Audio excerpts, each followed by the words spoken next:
আসসালামু আলাইকুম। সম্মানিত দর্শক, আজকে একটু আমার সেই প্রাকৃতিক স্টুডিওতে চলে আসছি। আমার সেই তালতলাতে চলে আসছি। এই যে দেখেন, আমি যখনই আসি একটু হলে আপনাদেরকে এটা দেখাই। তারপরে আমার আলোচনা শুরু করি। যাই হোক, আজকেও দেখালাম। আজকের আলোচনার যে বিষয়টা নির্ধারণ করছি সেটা হলো, বিএনপি নিজেদের ভুল নিজেরা দেখতে পাচ্ছে না। এটা খুবই মারাত্মক একটা সমস্যা বলেই আমি মনে করি। কারণ যখন নিজেদের ভুল নিজেরা না বুঝতে পারবো, না দেখতে পারবো, তখন তো ভুল সমাধানের কোনো প্রশ্নই নাই। আমি যদি মনে করি যে একটা ঘটনা ঘটলো, সেই ঘটনাটা আমি যদি নিজের ব্যর্থতাকে খোঁজার চেষ্টা না করি, আমি যদি অন্যের দোষ ধরার চেষ্টা করি যে হ্যাঁ, এই ঘটনাটা ঘটছে, অমুক আর অমুক তারা আঁতাত করছে। অমুক আর অমুকের ভোট একত্রিত হয়ে তারা জয়লাভ করছে, সেই জন্য আমাদের পরাজয় হইছে। তাইলে কি হইল? তাইলে কিন্তু ঘটনাটা হইল যে আমার ভুল, আমার ব্যর্থতা আমি খুঁজতেই চেষ্টা করলাম না। সমাধান তো দূরের কথা। দেখেন, সেরকমই ঘটনা বোধহয় ঘটতেছে। বিএনপির স্থায়ী কমিটির সদস্য জনাব সালাউদ্দিন আহমেদ, তারপরে আপনার জনাব মির্জা আব্বাস সাহেব, তাদের বক্তব্য শুনলাম। বিএনপির আরও অনেক নেতা-নেত্রীর বক্তব্য শুনলাম এই ডাকসু নির্বাচন কেন্দ্র কইরা। তারা যে কথাটা বলতেছে যে শিবির তো এত ভোট পাওয়ার কথা না। শিবির এত ভোট কেন পাইল? এইটা তারা খুঁজে বের করছে। কি খুঁজে বের করছে? যে আমরা যখন একসাথে বসি তখন আমাদেরকে বলে যে আওয়ামী লীগ ঠেকাতে হবে। যদি আওয়ামী লীগ কোনোভাবে ফিরে আসে তাহলে কিন্তু তারা কচু কাটা কাটবে। কাউরে কিন্তু ছাড় দেবে না। সুতরাং আওয়ামী লীগ ঠেকাও। আমাদের মানে সবাই যখন বসে এই সমস্ত কথা বলে, বইলা তারা গোপনে, গোপনে আওয়ামী লীগের সাথে আঁতাত করছে, কইরা ছাত্রলীগের সকল ভোট শিবির নিছে, নিয়ে এখন শিবির জয়লাভ করছে। এখন এই জায়গায় যে প্রশ্নটা সামনে চলে আসতেছে যে দেখেন, প্রায় ১৫,০০০ ভোট পাইছে সাদিক কায়েম। অর্থাৎ শিবির সমর্থিত প্যানেলের যে ভিপি প্রার্থী যিনি জয়লাভ করলেন ১৫,০০০। আর ছাত্র দলের যে শিবির প্রার্থী আবিদ তিনি পাইছেন ৫,০০০ এর মতো ভোট। ৫,৬০০ এরকম সামথিং। তাইলে আপনি যদি প্রায় ৯ থেকে ১০,০০০ ভোটের আছে, গ্যাপ আছে। ৯,০০০ ৯,৫০০ ভোটের ব্যবধানে ছাত্র দলের ভিপি প্রার্থী তিনি পরাজয় বরণ করছেন। তাইলে যদি আমরা বিএনপির বক্তব্যকে সত্য হিসাবে ধরে নিই, কারণ বর্তমান সময় তো অভিযোগের শেষ নেই। এগুলো তো অভিযোগ, এগুলো তো প্রমাণিত কোনো বিষয় না যে ছাত্রলীগ ভোট দিছে বা ছাত্রলীগের সাথে ছাত্র শিবির আঁতাত করছে অথবা আওয়ামী লীগের সাথে জামাত আঁতাত করছে। এটা হচ্ছে অভিযোগ। এই অভিযোগটাকে যদি আমরা সত্য হিসেবেও ধরে নিই, তাহলে বিষয়টা কি দাঁড়ায়? বিষয়টা দাঁড়ায় হচ্ছে যে আপনি ১৫,০০০ থেকে আপনি ৬,০০০ ভোটই বাদ দেন, তাহলে ৯,০০০ ভোট। এই ৯,০০০ ভোট তাহলে ছাত্রলীগের। যদি মানে অভিযোগটা সত্য হলে ছাত্রলীগের ৯,০০০ ভোট নিয়ে শিবির ভিপি হলো, সাদিক কায়েম ভিপি হলো। এখন যদি ছাত্রলীগ যদি উপস্থিত থাকতো, ছাত্রলীগকে যদি নির্বাচন করতে দেওয়া হতো, তাহলে ভিপি কে হতো? এই প্রশ্নটা এখন আসতেছে সামনে। এই জন্য আসতেছে যে বিএনপির পক্ষ থেকে অভিযোগ উঠছে ছাত্রলীগের ভোটের মাধ্যমে। শিবির তো এত ভোট পাওয়ার কথা না, বিএনপির যে ভাষ্য। আমি যদি সমানও ধরে নেই যে ছাত্রদলও ৬,০০০, শিবিরও ৬,০০০, তাও তো ৯,০০০ ভোট লীগের হয়। আর যদি আপনি সমান না ধরেন, ছাত্রদলের চেয়ে যদি শিবিরের অবস্থান আরও কম হয়, তাহলে ছাত্রদল পাইছে আপনার ধরেন ৬,০০০, ৫,৬০০ কত? ৬,০০০ সেই হিসাবে আপনি ৪,০০০ ধরেন। তাইলে পরে কত আসতেছে? প্রায় ১০,০০০ ভোট। ১০,০০০-এরও অধিক ভোট পাচ্ছে আপনার ছাত্রলীগের। এটা একটা প্রশ্ন। এইটা নিয়ে আলোচনা হইতেছে, হবে, সমস্যা নাই। কিন্তু আমার যেটা আলোচনার বিষয় সেটা হলো যে বিএনপি নিজেদের ভুল নিজেরা বুঝতে পারতেছে না। তারা যদি কাউকে দোষারোপ না করে, তারা যদি ছাত্রলীগের ভোট এরকম ব্যাখ্যা না দিয়ে এই বিষয়গুলো তারা যদি ভালোভাবে নিবিড় পর্যবেক্ষণ করত যে কেন এরকম ভরাডুবি হলো, তাহলে কিন্তু নিজেদের ব্যর্থতা, নিজেদের অপারদর্শিতা ধরা পড়ত। এখানে অভিযোগ আছে যে হ্যাঁ, ভোট কারচুপি হইছে, হেন হইছে, তেন হইছে।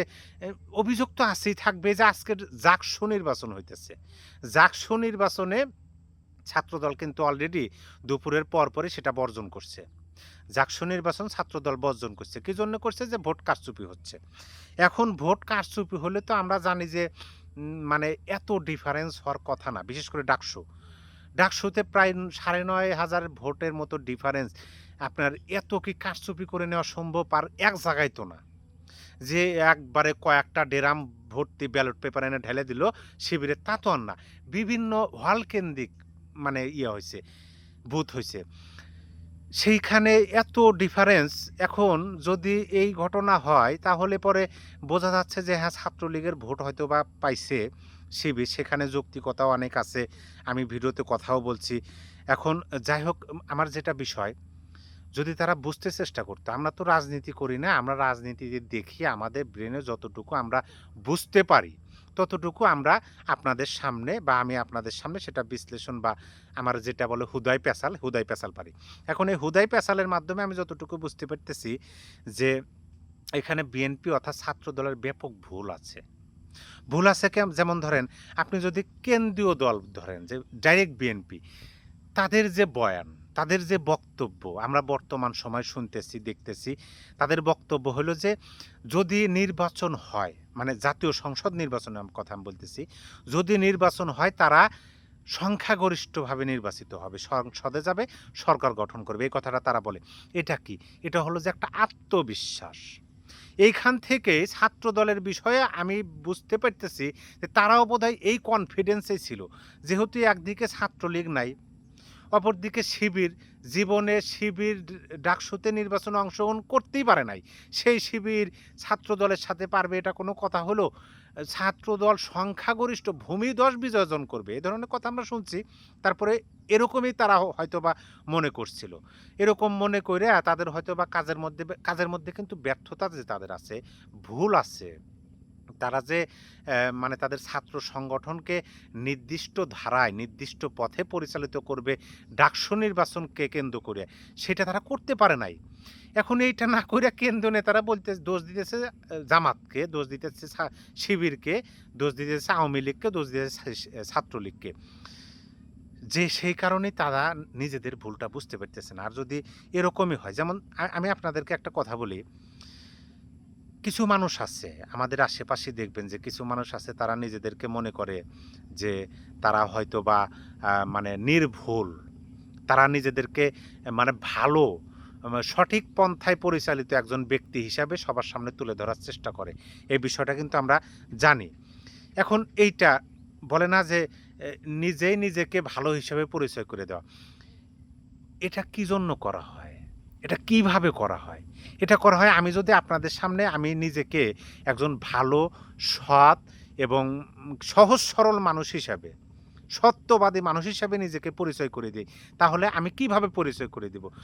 এটা কিন্তু একটাই পথ। উনি খারাপ, উনি খারাপ, এ খারাপ, সে খারাপ, তুমি খারাপ, অমুক খারাপ, তমুক খারাপ, সেই তুলনায় আমি ভালো। এইভাবেই কিন্তু আমাকে পরিচয় করে দিতে হবে। তাছাড়া কোনো পথ আছে?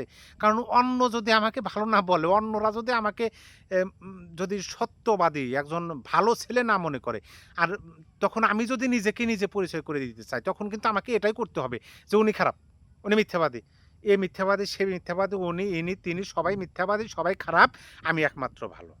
তার মানে কি? তার মানে হলো যে নিজেকে ভালো পরিচয় করিয়ে দেওয়ার জন্য অন্য সবাইকে আমরা মানে বলতেছি খারাপ, খারাপ, খারাপ, কিন্তু সেই বিষয়টা তো নিজের দিকেই আসে। আমি যদি এইভাবে বলি যে এই লোকটা হলো মানে ভালো মানুষ না।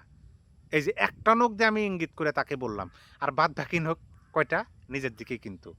সেইজন্য আমি বললাম যে রাজনীতি আমার থেকে কারো শিখতে হবে না। কারণ সেরকম অভিজ্ঞতা আমার নাই। কোনোদিন কোনো মিছিলে যাই নাই, মিটিংয়ে যাই নাই, কোনো প্রোগ্রামে, কোনো কিছুতে যাই নাই। জাস্ট যখন দেখলাম যে ৫ই আগস্টের পরবর্তী বাংলাদেশে স্বাধীনতা, সংবিধান এবং আমাদের সার্বভৌমত্ব নিয়ে প্রশ্ন উঠতেছে, আঘাত করা হইতেছে, তখন দেখলাম যে হ্যাঁ, আমি যেহেতু দেশের একজন মানুষ, জনগণ, সেই হিসাবে আমার কথা বলা উচিত। তখন থেকে কথা বলা শুরু করছি। রাজনীতি বিষয়ে একটু হালকা পাতলা যাই বুঝি, ততটুকুই আপনাদের সামনে তুলে ধরার চেষ্টা করি। যার কারণে আমার এই সমগ্র কনটেন্ট, সমগ্র বিষয়কে আমি হুদাই পেঁচাল নামে অভিহিত করছি নিজেই। তবে আমি যতটুকু বুঝতেছি যে বিএনপি মোটেও তাদের নিজের ব্যর্থতা, নিজের ভুলগুলো দেখতে পাচ্ছে না। তারা নিজেদের মধ্যে আত্মসমালোচনা নিয়ে আসতে পারতেছে না। এটা অবশ্যই ভবিষ্যতে তাদের জন্য আমার মনে হয় যে ভোগান্তি হতে পারে। কারণ এইভাবে যদি তারা জাতীয় নির্বাচনের দিকেও এরকম করে, প্রকৃতপক্ষে আওয়ামী লীগ যদি জামাতকেই ভোট দেয়, তাহলে তো সম্ভব না বিএনপির। কিভাবে সম্ভব? সেজন্য একটা বড় রাজনৈতিক দল তারা অলরেডি অনেকগুলা স্টেপ তারা মানে একদম বলছিল যে এটাই ফুল স্টপ, ফুল স্টপ। এরপরে আর যাবে না। এরপরে হতে দেওয়া হবে না। সেখান থেকে অলরেডি সরে আসছে। সেটা রাজনৈতিক বিশ্লেষকরা রাজনৈতিক ব্যর্থতা হিসাবেই দেখতেছে এখন পর্যন্ত। তারপরে আপনার এই যে নিজেদের মধ্যে একটা অহমিকা বা দম্ভ যে তারাই নির্বাচিত হবে। আওয়ামী লীগ তো বাংলাদেশের মাটিতে নেই। তারাই সংখ্যাগরিষ্ঠ নির্বাচন হবে, নির্বাচিত হবে জনগণ তাদেরকে ভোট দিবে, জনগণ তাদেরকে চাচ্ছে। এই যে ধারণাটা, এই ধারণাটা থেকে বের হয়ে আসা উচিত। বের হয়ে এসে সকল দলের অংশগ্রহণে ভোটারদের কাছে গিয়ে ভোট চাওয়ার মাধ্যমে জনগণের ভালোবাসা নিয়ে সকল দলের অংশগ্রহণে একটা নির্বাচন যদি হয়, তাহলে এই আত্মবিশ্বাসটা আমি মনে করি কাজে লাগতে পারে। নয়তো আত্মবিশ্বাসের জায়গায় থাকার সম্ভাবনা আছে। আপনার মতামত অবশ্যই কমেন্টে জানিয়ে দিবেন। সবাই ভালো থাকবেন। আল্লাহ হাফেজ।